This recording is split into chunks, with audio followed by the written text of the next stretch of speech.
Monsieur le vendeur, je comprends que votre situation est précaire et que vous avez besoin de vendre votre maison. Je l'ai compris, vous me l'avez bien expliqué.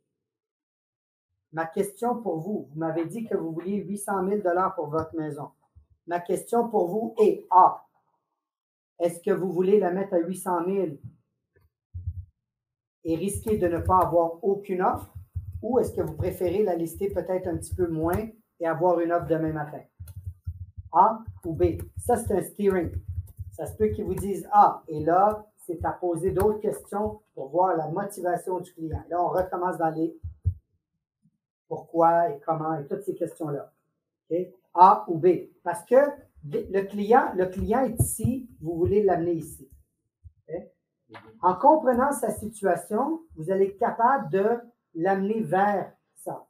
Et comment on fait pour l'amener vers ça? Eh bien, c'est en posant ces questions-là, les A et B.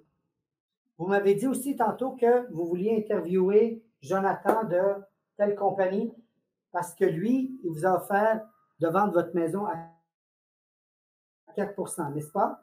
Oui. Et c'est logique. Vous aimeriez, bien sûr, comme moi, payer le moins possible pour la maison, pour la vente de votre maison, n'est-ce pas? What am I doing? Yes, yes. Je l'amène de mon côté. Et donc là, c'est le A ou B. Qu'est-ce qui est plus important pour vous? De payer moins de commission ou d'avoir plus d'argent dans vos poches? A ou B? Ben oui, mais comment je vais avoir plus d'argent dans mes poches si je paye plus? Ah, ben c'est là la conversation qu'on va avoir ensemble.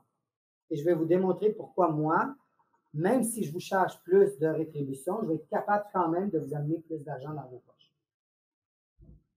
OK? Fait que c'est là qu'il va falloir que vous appreniez comment poser des questions. Plus que vous allez apprendre à poser des questions, meilleur comme vendeur vous allez devenir. C'est aussi simple que ça.